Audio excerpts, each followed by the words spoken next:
You're tucked into bed right now, or at least you will be in a bit. Your bedroom is hovering at a chill 18 degrees Celsius, purely because you Googled best temp for sleep 3 years ago, and your thermostat has been held hostage by that search ever since. Fresh sheets, a pillow practically custom molded to your skull, a fan whirring like a happy cat, or AC pumping cold air behind the wall. Meanwhile, your body is pulling off a slick trick it's been setting up all evening. It drops its internal temp by 1 to 2 degrees Fahrenheit. It redirects blood straight to your hands and feet to flush heat away from your vital organs, and boom, you pass out. Zero effort, completely automatic, barely worth a thought. Now, let's slam the rewind button back 200,000 years. You're sprawled on a glorified pile of dry grass inside a cave in the Lubombo Mountains of South Africa. No fan, no breeze, no mercy. The rock around you is glowing with all the heat it soaked up during the day like a giant pizza oven, and the air is so heavy and gross it feels like breathing. Through a warm, wet towel, every mosquito in a 3-mile radius has marked your exact coordinates. Yet your body still needs to execute that exact same biological ritual. Cool its core down enough to knock your brain out. Except literally nothing in your surroundings is agreeing to help. So here's the million-dollar question. For hundreds of thousands of years, with zero AC, no electric fans, no fridges, and zero breathable athletic wear, how on earth did humans manage to catch any sleep when it was way too hot to sleep? The answer kicks off with something you'll never find in a fossil, your own skin. More specifically, the 2 to 4 million tiny eccrine sweat glands packed inside it, far more than any other ape on the planet. Most mammals cool off by panting, which gets old real fast. But somewhere around 2 to 3 million years ago, when our ancestors ditched the shady trees for the scorching open savannas of East Africa, evolution pulled off a wild trade. It traded thick fur for total sweat supremacy.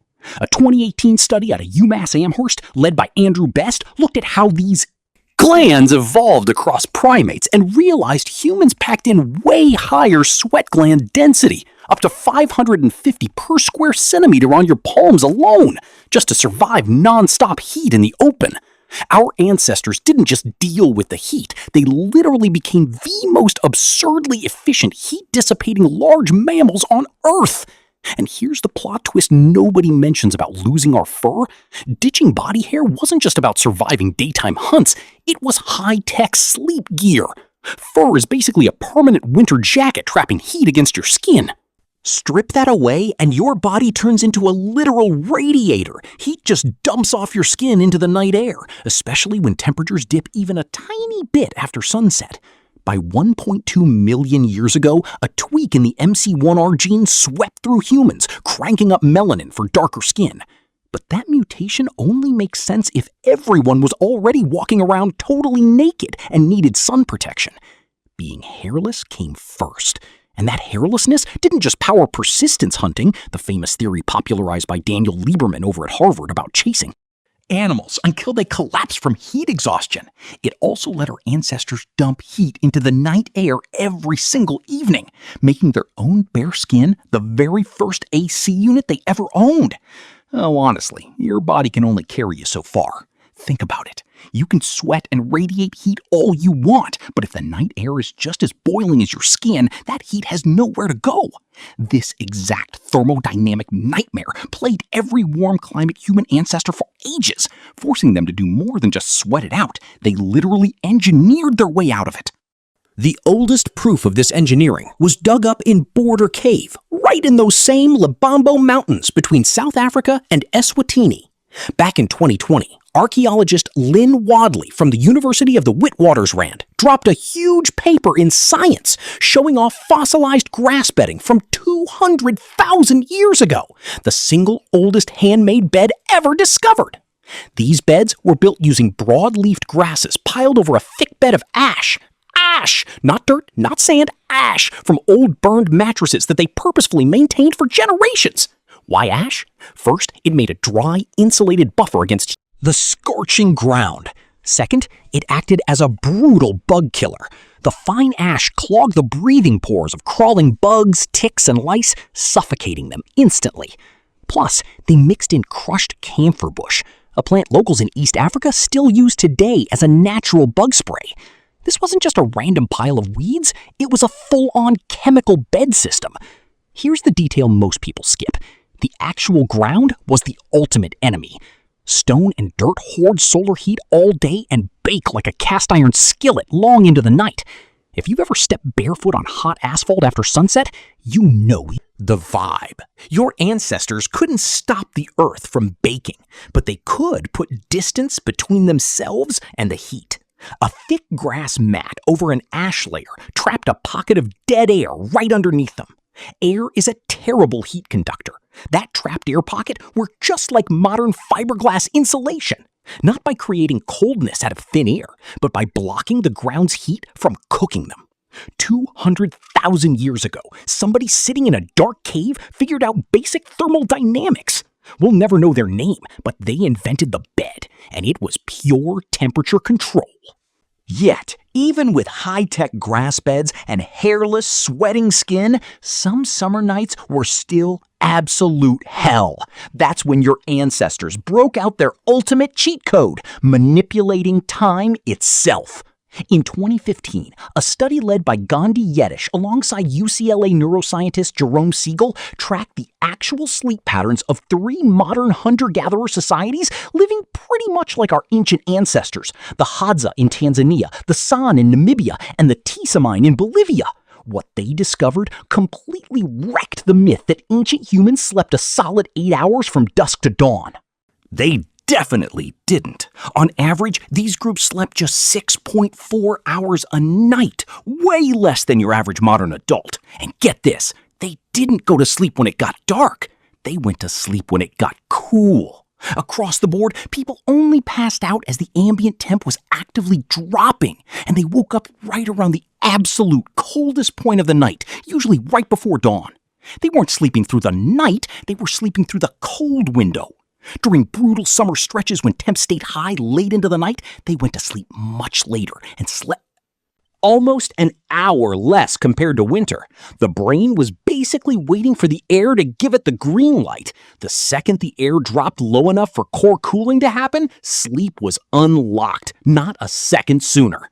Now, this sounds counterintuitive. If you're sleeping way less on hot nights, aren't you running on empty? You still need deep sleep for memory wipe and brain repair.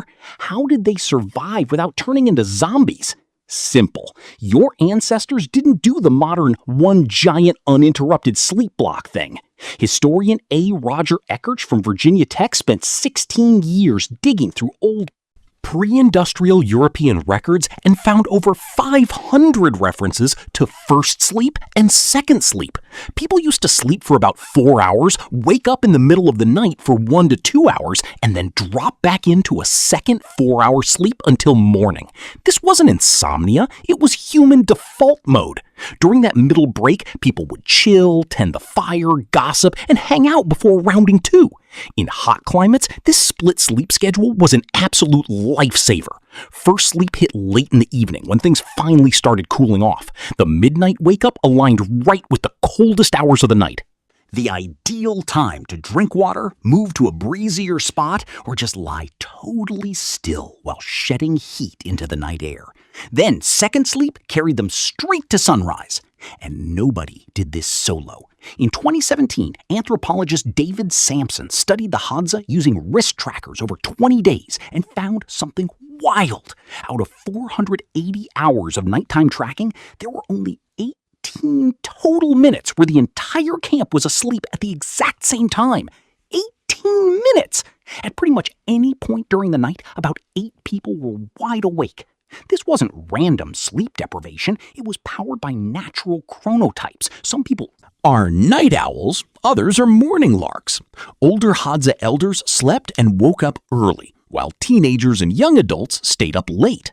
The result? A rolling shift system of night guards covering every minute of the dark. Sampson dubbed this the poorly sleeping grandparent hypothesis. Your grandma's 3 a.m. tossing and turning isn't a glitch. It's a 2 million-year-old security feature. Heat didn't just dictate when humans slept, it dictated who was awake to keep the tribe from getting eaten. The whole group operated like a single living organism, cycling through rest and watch duty so nobody was ever Totally helpless. The guy waking up at 2 a.m. soaked in sweat wasn't bad at sleeping. He was winning at survival. He was awake when predators were creeping around, ready to fan the fire or check on the kids. The very heat that woke him up was literally keeping everyone alive. And as human society got fancy, our buildings started tackling the heat too. About 5,000 years ago in modern-day Iraq, the Sumerians, the world's very first city builders, crafted homes with flat roofs and open courtyards, specifically because sleeping indoors during summer was basically a sauna sentence. Whole families cooked on the roof, ate on the roof, and slept on the roof under the open sky. This wasn't just for fun. It was pure physics. A clear night sky is an insane heat sink. The ground blasts infrared energy straight up into space, and without a roof to bounce that heat back down, exposed surfaces on a rooftop can actually cool down below the actual air temp. The Sumerians didn't call it radiative cooling, but they knew sleeping under the stars beat sleeping in a mud oven any day.